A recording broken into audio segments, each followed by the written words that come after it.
Good morning. Now, there has been a disagreement that has started in what can loosely be termed the freedom movement. People who were active in fighting lockdowns and coerced vaccinations and so on over the last 2 years. This is concerning something entirely different, which is the increasing cost of energy. That what we're now being told is the cost of living crisis, massive inflation, which of course is partly caused by the lockdowns, which have caused economic devastation everywhere. But obviously, we all know that the cap on energy prices increased at the beginning of April this year, April 2022, from about £1,300 to £2,000. And on the 1st of October, it's going to go up again to about £3,000. And then we're told it's going to go up again in January 2023 to perhaps £4,000, maybe even £5,000. So this is going to be completely devastating to many, many households. Half the households in the country or more are going to be affected by this and won't have enough money to pay their energy bills. So a campaign has been launched 2 or 3 weeks ago called Don't Pay UK.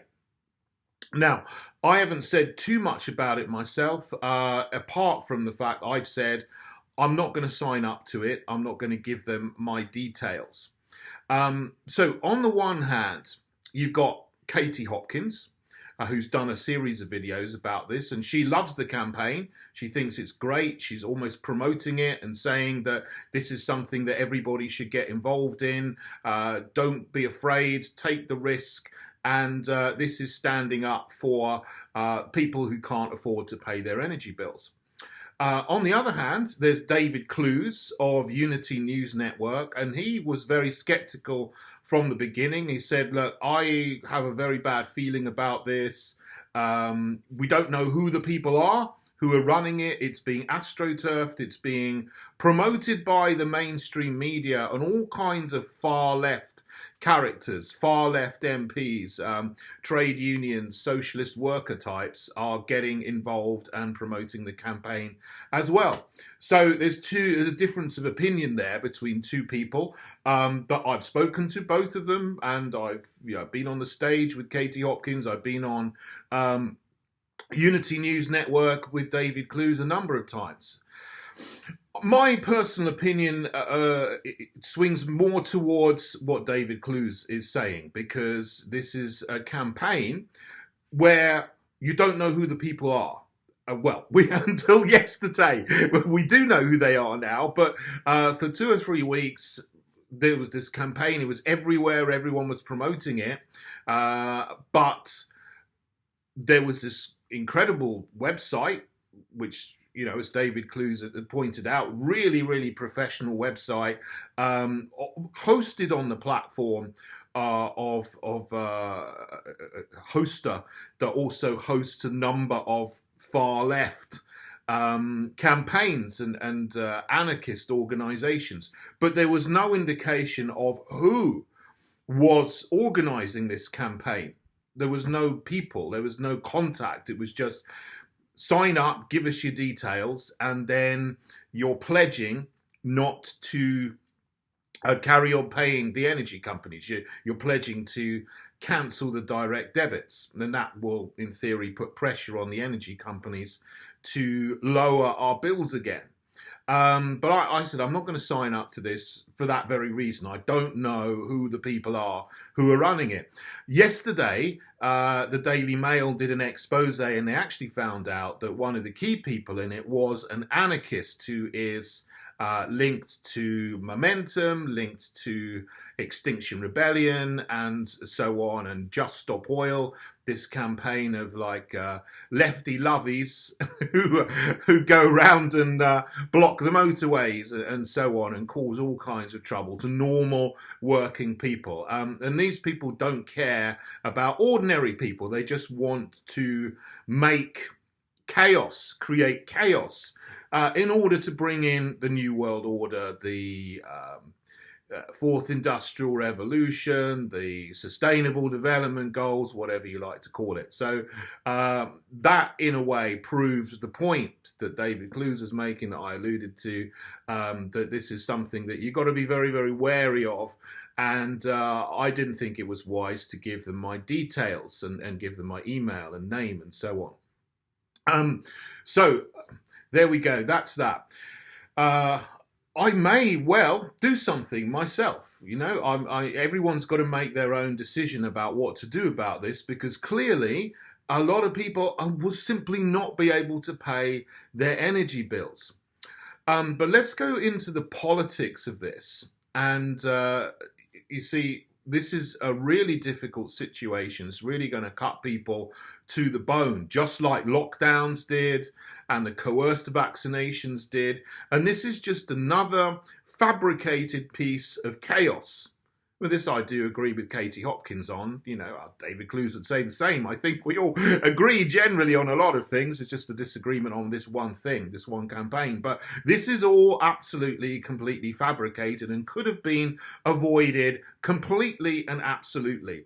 But we are now in absolute mess in terms of our energy supply, for a number of reasons, not least and first and foremost because of this adherence to climate alarmism ideology. And through that, the government, this Tory government, this fake conservative government, has almost destroyed our energy infrastructure. This country, the UK, could be self-sufficient in energy easily. We have huge deposits of coal. We have huge deposits of gas, offshore and onshore. We can use all of that, and then we've got enough energy to keep us going, to provide us with cheap, plentiful energy for our domestic use and our industrial use for decades, if not centuries, to come. But they've instead of developing that, and also developing nuclear power as well, which again is a continuous cheap source of energy when the nuclear power stations are going, to supplement coal and gas, they have not done anything about investing in nuclear. We could have had a number of small nuclear power stations built and up and running by now over their 12 years of rule, but they haven't done hardly anything about it. As well as that, they have ruined our energy infrastructure, which could work. They've closed down 11 of 14 coal power stations, and they haven't just closed them down, they've blown some of them up with dynamite. Alok Sharma was there at the blowing up of one of the coal power units at Ferrybridge in West Yorkshire, I think it is. I mean, if this wasn't sanctioned by the government, it would have been an act of domestic terrorism to blow up our power stations so that in an emergency they can't be used because they're not there anymore. They've been razed to the ground. Something I didn't know until recently, there was a huge gas storage facility, rough gas storage facility off the coast of Yorkshire, I think, under the North Sea, that could hold millions of metric tons of gas, which they build it up in the summer, and then when the winter comes, you need to draw down on it. You've got enough gas to provide a continuous supply to our gas power stations in the winter. But that was closed down, that was shut down 3 years ago. I mean, I didn't even know about this because I was, 3 years ago, we were all thinking about Brexit and everyone trying to betray Brexit and keep us in the European Union. But now it's become apparent how destructive that is to our energy supply and therefore our economy as well. Both households and industry won't be able to function if we don't have a supply of a continuous supply of electricity and gas, which we could have. But instead of keeping our coal, keeping our gas, investing in nuclear, what they've done is spent tens of billions of pounds on wind turbines and solar panels, which don't produce energy when the sun isn't shining and when the wind isn't blowing. You know, I've been saying this for years. A lot of other people have been saying this for years. This is absolute insanity, and it's not, it's going to cause economic devastation. Number one, it doesn't provide continuous electricity. Number two, when it does provide electricity, it's at a vastly higher cost than if you used coal or gas or nuclear, and we've got plentiful coal and gas in this country, which we should be using. So the thing is, all of the political parties in Westminster, doesn't matter whether it's fake Conservative or Labour or Lib Dem or Green or SNP, they all want to continue closing down, dismantling our coal and oil power infrastructure and getting rid of petrol and diesel cars. They declared war on the internal combustion engine, and they want to replace them with very, very expensive, environmentally polluting electric cars, which require devastation of rainforests in the Congo, as well as child slave labor to mine the lithium and cobalt you need for electric vehicles. And then you plug them into your electricity. And where does the electricity come from? Well, if the sun isn't shining and the wind isn't blowing, it's probably coming from Russia. It's Russian gas, okay? I've got no problem with Russian gas. I know some people do. I don't know. That's another thing we need to talk about as well, because it added to the insanity of trying to dismantle our old energy infrastructure that works. Now, most Western politicians and leaders, with the notable exception of Viktor Orban in Hungary, are stoking up and trying to prolong an unnecessary conflict in Ukraine, which is obviously actively destroying relations between Western nations and Russia, and wanting to stop buying oil and gas from Russia just at a time when we need it. Because, you know, Germany, particularly in Europe, is dependent on gas imports from Russia to keep its industry working. If it's not going to buy gas from Russia, then it's going to buy gas from Norway and Britain. So we're added to the insanity of trying to ruin relations with Russia and prolong the conflict in Ukraine, which doesn't need to be done. British gas, which should be coming to the UK, is going to go to the Netherlands and Germany to make up for their shortfall in gas from Russia. So that means that's going to drive the price of energy up here even more. So what's the solution? Well, you see, this Don't Pay UK campaign run by anarchists, they're not primarily concerned, I very much doubt, with you or me, individual households and their individual problems and issues with not being able to pay and being put into poverty.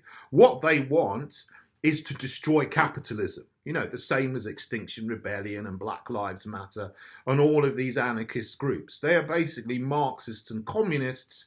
They want to get rid of private enterprise, business, and have everything run by the state. So they would advocate for energy companies to be renationalized. Now, here is where we get into thorny grounds, but let's go there anyway. Okay.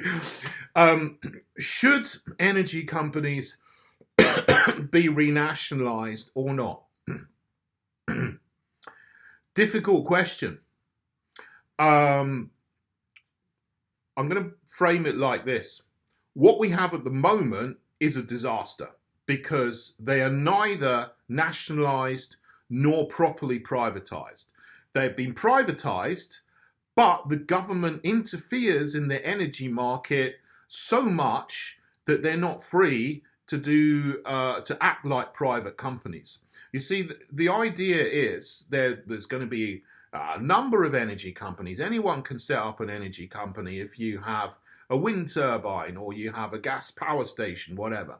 And then you supply energy to the national grid. And the idea is there will be competition between the energy companies because they'll all set different prices for their energy, depending on how they produce their energy. So if you are a gas company, you're producing electricity or so on, or from gas, your energy is going to be cheaper because it costs less than if your energy comes from wind or solar. Your prices will be higher. And so then people can choose which energy company they get their energy from, and then they can switch between them on the basis of competition. However, if the government or the government regulator Ofgem sets a price cap, that is completely antithetical to competition, because any kind of price capping destroys competition, because what happens is everybody sets their price at the cap. They go, oh, well, I can't set my price higher than this. So they'll just, the prices will generally drift up to what the cap is, and there won't be any competition. So this may sound antithetical to where people's issues are at the moment, but price capping tends to make prices increase because it destroys competition. Now, to saying this at the time, I might get a lot of criticism for this, but there we go. I've always waded in. Getting rid of the price cap will bring back competition and hopefully drive down the energy prices in the future, because energy companies won't be going, right, well, that's the cap. It's £3,000 a year, so we're all going to set our energy prices at £3,000 a year. If you get rid of the cap, some will go above it and some will go down, depending upon what sources of energy they use, and then they will start competing with each other again naturally. Apart from one thing, the government also imposes subsidies on fossil fuel companies. So to subsidize the energy companies that produce energy with the more expensive wind and solar, so their prices come down because they're subsidized. And if you get your energy from a company that makes it with oil or coal or gas, their prices go up above what they would normally be because of the cross subsidy. So there's a clean energy, they call it, clean energy levy, green energy levy. So if you, what would normally be cheaper energy from gas and so on, you pay more to subsidize the energy companies that would normally pay, like solar and wind, so their prices come down. And then it sort of levels the price up. And that, again, gets rid of competition. And so the idea of a free market in energy just doesn't exist in the UK, because one, you've got price capping, two, you've got levies on the cheaper energy to subsidize the more expensive energy. So there is no free market in energy at the moment. So if you want a free market in energy, what would naturally tend to work to reduce energy prices, because they would all compete with each other. And then the ones that are providing energy with a higher price, if you want to buy that, great, you would, but most people probably wouldn't, and they'd all gravitate towards the cheaper energy companies. That doesn't happen now because of the price cap. Everything tends to level out and there's no price competition. So what we have at the moment doesn't work. You either need to fully allow the free market to operate by getting rid of subsidies and getting rid of the price cap, or you need to fully nationalize it, which means just the government buy up all the energy companies, consolidate them into one energy company, call it like British Energy, that runs everything, the national grid, the gas infrastructure, the wind, the solar, probably close them down if you were sensible, because they don't produce much energy and it's very expensive. Reinvest in coal, oil and nuclear, continuous, cheaper forms of energy, and then the government could set the price, one price for everything, and then it's the government setting the price, and then they would subsidize it all through general taxation, and that would either be through increasing our taxes to subsidize it, or increasing borrowing which we then have to pay back in the future, which would feed into inflation, which would then increase energy prices anyway over the long term. So there's no simple way out of this until we rebuild our oil, coal, gas, and nuclear power infrastructure. And that, I'm afraid, is going to take at least 5 years. We can get more gas online quickly, offshore and onshore gas. We can develop that in the next 3 to 5 years. But that's the only way in the long term to ensure we have self-sufficiency in energy and cheaper prices, and to avoid any future energy crises that come up. So it's going to be a tough winter. I know there's no way around this because of the insane and inept political decisions all of the political parties in Westminster have made up to now.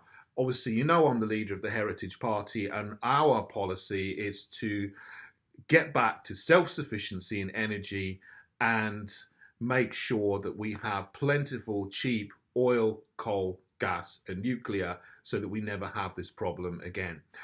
I've talked for a long time there. Please let me know in the comments, actually, it'd be very interesting. What do you think?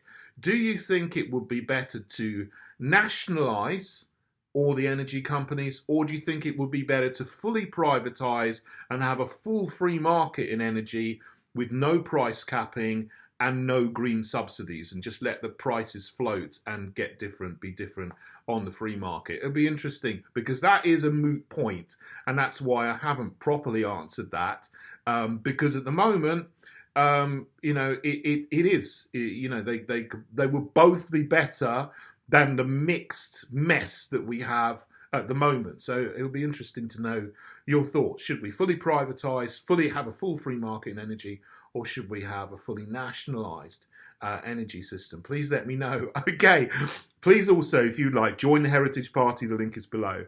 And do give me a thumbs up and subscribe to my channel. Okay, thanks everybody. God bless you all.